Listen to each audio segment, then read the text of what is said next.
তো এখানে তো হিন্দু পার্সেন্টেজ প্রায় 88% নাকি 93 হিন্দু ভোট। মানে এখানে যে বলা হয় যে মুসলিম ভোট, হিন্দু ভোট, এই যে ব্যাপারগুলো, আমাকে মুসলিমরা ভোট দেবে, আমি শিওর আমাকে মুসলিমরা ভোট দেবে। দেখুন বেসিক্যালি যারা রাষ্ট্রীয়বাদী মুসলিম তারাও কিন্তু এসব জিনিস চায় না। আপনি বলুন না, আজকে আপনার সামনে কোনো মুসলিম যদি হঠাৎ গলায় পইতে পড়ে গিয়ে ঘন্টা নাড়ায়, আপনার কিরম লাগবে?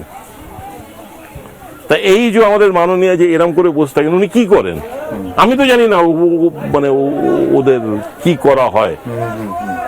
তো ওরাও তো মনে করে that is a mockery of their religion. আমরা নৈহাটি নিয়ে কথা বলছি, নৈহাটি বিভিন্ন জিনিস নিয়ে কথা বলছি, আপনি বলছেন আপনি জিতবেন এবং আপনি সেই বিশ্বাস আমরা দেখতে পাচ্ছি, বিশ্বাসের কারণগুলোও দেখতে পাচ্ছি, মানুষ ছুটে আসছে আপনার কাছে।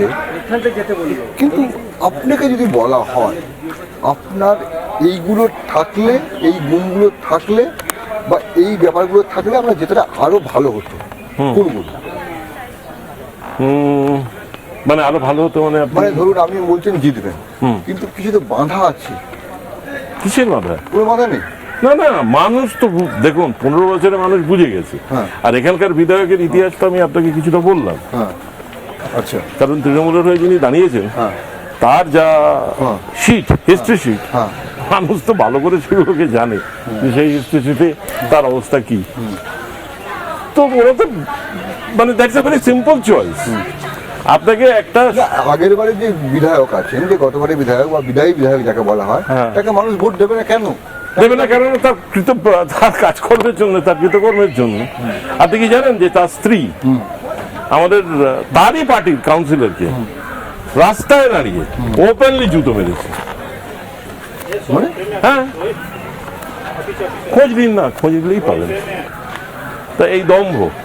আর যে কথাটা আমি আপনাকে বললাম, অ্যাম্বুলেন্স ড্রাইভারের থেকে 11টা গাড়ির মালিক, এগুলো কি মানুষ বোঝে না? মানুষ অতই মানুষ তো দুর্নীতি বলছে নাকি, দুর্নীতিগুলো কোনো ফ্যাক্টরি নয়, দুর্নীতি সয়ে গেছে মানুষ। না, দুর্নীতি মানুষ কখনো সইতে পারে না। আজকে যে ছেলেদের চাকরি চলে গেছে, যারা পয়সা দিয়ে চাকরি কিনেছিল, প্লাস যারা সত্যি মেধাতে, তার মধ্যে কিছু ছেলে তো মেধাতে চাকরি পেয়েছিল, তাদের কাছে দুর্নীতি ফ্যাক্টর নয়। এগুলো কিছু মানুষকে দিয়ে বলানো হচ্ছে। এই যেমন আজকে সকালে আমি যখন যাচ্ছিলাম, কিছু ইয়ং ছেলে আমার গাড়ি থেকে জয় বাংলা জয় বাংলা বলছে। আমি চোখের দিকে হাত দিয়ে বললাম, জয় বাংলা হয়নি তো, বলুক না। আমি মজা করছি ব্যাপারটাকে নিয়ে। Yes, I am enjoying it. আমি কোনো প্রতিবাদ করি না।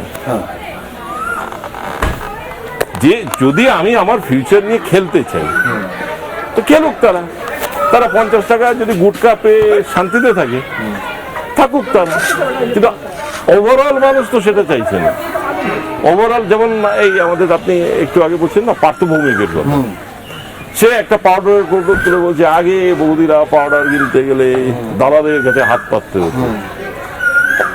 আমি তো একটা বুঝলাম না, স্ত্রী স্বামীর কাছে হাত পাতা মানে তার মানে ওনারা কি সংসার ভেঙে দিতে চাইছেন যে আমি সেলফ ইন্ডিপেন্ডেন্ট, আমার তোমার কোনো প্রয়োজন নেই? Is it like that? সংসার তো দুজন মিলে চালায়, ঘর চালায় স্ত্রী, রোজগার করে স্বামী। এখন মডার্ন যুগে স্বামী স্ত্রী দুজনেই রোজগার করে। কিন্তু তার মানে এটা নয় যে আমার স্ত্রী চাকরি করলে যে সে আমার থেকে কোনো টাকা চাইবে না, ওই 1,500 টাকা করে মাসে পেলে। If that can be an excuse, তাহলে আমাদের অন্নপূর্ণা তো মাসে 3,000 টাকা করে দেবে, তাহলে তো ডিভোর্সের ওখানে লাইন পড়ে যাবে। Both these all are nonsense.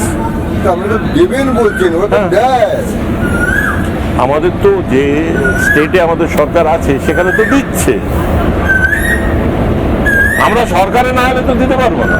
আর আমরা তো আরেকটা জিনিসও করতে পারবো না। এই সরকার যেটা করছে, আমাদের সেন্ট্রাল গভর্নমেন্টের প্রোগ্রাম সেগুলো হাইজ্যাক করে নিচ্ছে নিজের নামে। স্বচ্ছ ভারতকে করে দিয়েছে নির্মল বাংলা।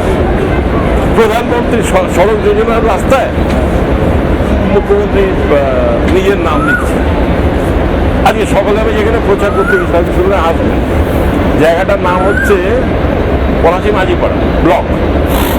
সেখানে বোর্ড লাগানো আছে শিবদাসপুর ব্লকের রাস্তা 41 লক্ষ কত টাকা আজকে হয়েছে। তাহলে এবার বুঝুন তো টাকাটা পথশ্রী চার, পথশ্রীর টাকা দেয় কি? এটা পিএম কেসের টাকা। এটা কি উনি ওনার গভর্নমেন্টের থেকে দিচ্ছে? হাইজ্যাক করুন, হাইজ্যাক করেছেন ঠিক আছে, হাইজ্যাক করুন, তাতে আমাদের কিছু যায় আসে না, আর মানুষ বুঝতে পারছে টাকাটা খেয়ে নিচ্ছে। কিন্তু আপনি অন্য ব্লকের বোর্ড আর এক ব্লকে লাগিয়ে এত রাস্তার খরচ দেখিয়ে আবার বোর্ড লাগিয়েছেন এবং সেখানে মানুষের হাসি মুখ ছবি আছে, এটা লজ্জা। কথা বলছিলাম, কথা বললাম, উনি যে কথাগুলো বলছেন, উনি বলছেন মানুষই বদলে দেবে, নতুন করে ওনার কিছু বলার নেই। নৈহাটি নিয়ে উনি নিজে এতটাই কনফিডেন্ট যে তার আর কোনো বক্তব্য নেই। বলছেন মানুষ জিতবে, এই সরকার, তৃণমূল সরকার এতটাই দুর্নীতি করেছে, নতুন করে কিছু বলার নেই। নানা ধরনের কন্টেন্ট দেখার জন্য লাইক করুন, শেয়ার করুন আমাদের ফেসবুক পেজ, সাবস্ক্রাইব করুন আমাদের ইউটিউব চ্যানেল।